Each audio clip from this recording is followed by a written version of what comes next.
15 দিন সময় চেয়ে নিয়েও দুর্নীতি দমন কমিশন দুদকের তলবে হাজির হননি সাবেক পুলিশ মহাপরিদর্শক বেনজির আহমেদ। তবে তলবে না এলেও তিনি তার বক্তব্য লিখিত আকারে দুদকে পাঠিয়েছেন।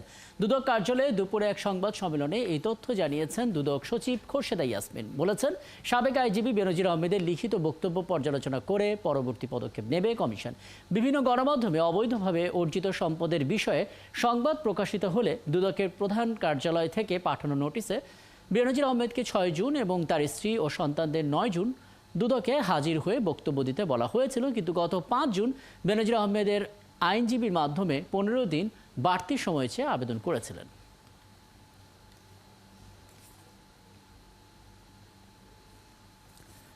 আলাপে যাব, আমাদের সঙ্গে আছেন দুদকের আইনজীবী জনাব খুরশিদ আলম খান। জনাব খুরশিদ আলম খান, আপনাকে আমন্ত্রণ জানাচ্ছি এবং অনেক ধন্যবাদ জানাচ্ছি আপনি আমাদেরকে সময়টা দিচ্ছেন। শুরুতে একটা বিষয়টি স্পষ্ট হতে চাই, মানে আমরা জানি যে দুদক কাউকে নোটিশ দিলে সেটা খুব সিরিয়াস একটা নোটিশ এবং তিনি আসতে বাধ্য। আদৌ এটা ঠিক কিনা, আসতে বাধ্য কিনা, কোন কোন প্রেক্ষাপটে তিনি না এসে আসলে চিঠি দিতে পারেন যেমনটা করলেন বেনজির, মানে আমাকে একটু ধারণা দেবেন দুদকের আইনে আসলে কি বলা আছে?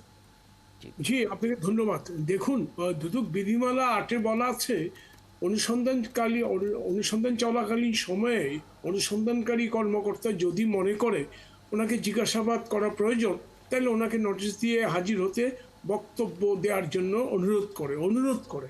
এখন জন্ম সনদ দিয়ে খোলো বিকাশ স্টুডেন্ট অ্যাকাউন্ট, নিজের বিকাশ নিজে কর। এই পর্যায়ে দুদক চেয়েছে উনি আসুক, ওনার বক্তব্য দিক, সেটা পর্যালোচনা করবে।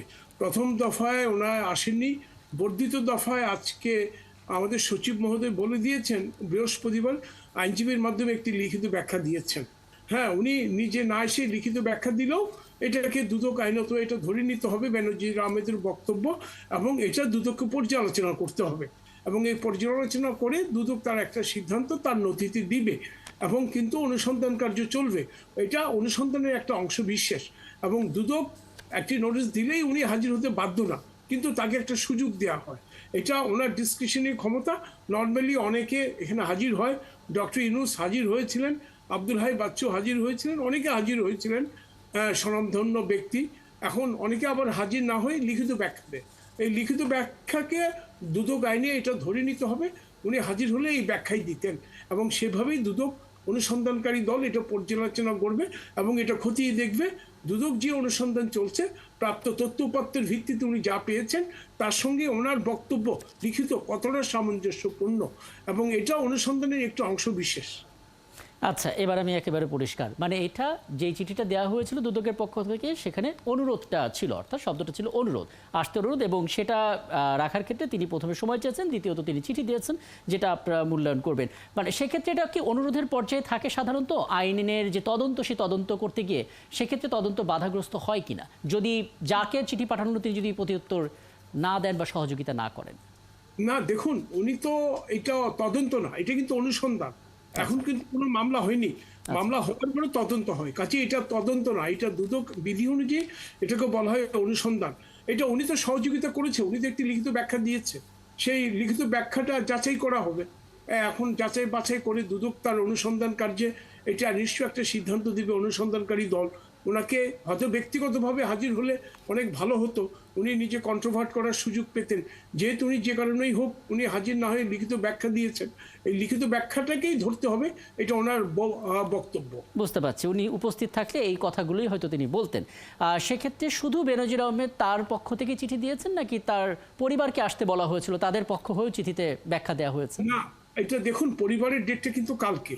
আমরা আজকে আমাদের সচিব মহোদয় যেটা ব্যাখ্যা দিয়েছেন সেটা হলো ওনার পক্ষে ওনার আইনজীবী একটি লিখিত ব্যাখ্যা পাঠিয়েছেন, সেই লিখিত ব্যাখ্যা কমিশন অনুসন্ধানকারী দল পর্যালোচনা করবে। ওনার পরিবারের বিষয়টি তো আগামীকাল। আচ্ছা, আরেকটা বিষয় সেটা হচ্ছে যে যে ঘটনাগুলো ঘটেছে বা আপনাদের অনুসন্ধানে যা যা বেরিয়ে আসবে, এই সমস্ত ক্ষেত্রে কি ধরনের পদক্ষেপ আসলে দুদক নেয়, মানে তাদের এখতিয়ার কতটুকু পর্যন্ত? না, তাদের এখতিয়ার খুবই লিমিটেড। এই অনুসন্ধান কার্য যখন শেষ হবে অনুসন্ধানকারী দল একটি প্রতিবেদন দাখিল করবে, হ্যাঁ, দুর্নীতি দমন যিনি কমিশনের কাছে। কমিশন মানে এখানে 3 জন, একজন চেয়ারম্যান আর 2 জন সদস্য, ওনাদের সমন্বয়ে কমিশন গঠিত হয়। ওনাদের কমিশনের কাছে ওনার অনুসন্ধানকারী দলের একজন থাকে, তদারকি কর্মকর্তা, সুপারভাইজারি অফিসার, উনি এটা দেখবেন, উনি দেখে ভ্যাটিং করবেন, অনুসন্ধানকারী দলের কর্মকর্তাদের সঙ্গে, তারপর সুপারিশ সহ ওনারা কমিশনে প্লেস করবেন। তারপরে কমিশন সিদ্ধান্ত নেবে এই অনুসন্ধান রিপোর্টের উপর ভিত্তি করে ওনারা কি সিদ্ধান্ত নেবে। আচ্ছা, আর এই যে প্রক্রিয়াগুলো চলবে, এর মধ্যে তিনি দেশের বাইরে যেতে পারবেন কি পারবেন না, এমন কোনো নিষেধাজ্ঞা বা কোনো নির্দেশনা আছে কিনা? না না, দেখুন, আর্টিকেল 36 অফ দি কনস্টিটিউশন মানুষের এটা বাইরে যাওয়া, তার ফ্রি মুভমেন্ট করা, এটা তার সাংবিধানিক রাইট। তবে 2000 সম্ভবত 21 কি 22 সনের সেপ্টেম্বর মাসে আমাদের সুপ্রিম কোর্টের আপিল বিভাগ দুর্নীতি দমন কমিশনের কয়েকটি মামলায় বেশ কিছু গাইডলাইন দিয়েছেন। সেখানে 8টা গাইডলাইন দিয়েছেন কার কার কোন কোন ক্ষেত্রে আপনি বিদেশ যাওয়া এম্বার্গো দিতে পারবেন। কাজে দুর্নীতি দমন কমিশন যখন সিদ্ধান্ত নেবে কারো বিদেশ যাওয়া বন্ধ করার জন্য, তাকে সুপ্রিম কোর্টের আপিল বিভাগের গাইডলাইনগুলো মেনে চলতে হবে। আচ্ছা, আমি সবশেষ আপনার কাছ থেকে আপনার অভিজ্ঞতা থেকে একটা বিষয় জানবো, শুধু বেনজির নন, এর আগেও পিকে হালদার সহ নানা আলোচিত যারা আছেন তাদের অনেক রকমের অনিয়ম দুর্নীতি নিয়ে আসলে দুদককে কাজ করতে হয়েছিল। প্রতিবারই আপনার সঙ্গে হয়তো আমার কথা হয়েছে এই আলোচিত বিষয়গুলোতে। কেন এগুলো বারবার ঘটছে আসলে এত উচ্চ পদে থাকা মানুষদের ক্ষেত্রে? মানে আপনার দিক থেকে গলতটা কোথায়?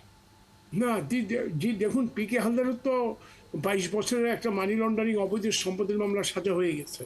বাকিগুলো এখন ট্রায়াল চলছে, ইনভেস্টিগেশনে আছে। এটা কেন করছে এই কথাটা তো বলা খুবই কঠিন ব্যাপার, কারণ মানে দুটো ব্যাপার আছে এখানে। একটি ব্যাপার হলো অভিযোগ আসলেই তাকে অপরাধী বলা যাবে না, তাকে দুর্নীতিবাজ এটা বলা যাবে না। অভিযোগ আসার পরে কমিশন সিদ্ধান্ত নেবে। সিদ্ধান্ত নিয়ে যদি কমিশন মনে করে মামলা করবে অথবা ক্লোজ করবে, অথবা অনুসন্ধানকারী দলকে বলবে আরও কিছু তথ্যপত্র দাও, সেটা কমিশন কি করে এই মুহূর্তে তো আমার পক্ষে বলা সম্ভব না। তবে আপনি যে প্রশ্নটা, এটা একমাত্র রিপ্লাই দিতে পারবে আমার মনে হয় যারা সাইকোলজিস্ট ওরা।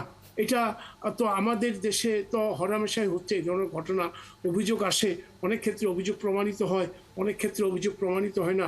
বিচারের আগে তো কাউকে দোষী বলা যাবে না। এটা খুব ভালো বলেছেন আসলে, মানে মনোজাগতিক বিষয় নিয়ে আসলে সেক্ষেত্রে আলোচনা করতে হবে। আপনাকে অনেক ধন্যবাদ, আপনি আমাদেরকে সময়টা দিয়েছেন। দুদকের আইনজীবী জনাব খুরশিদ আলম খান আমাদের সঙ্গে যুক্ত ছিলেন।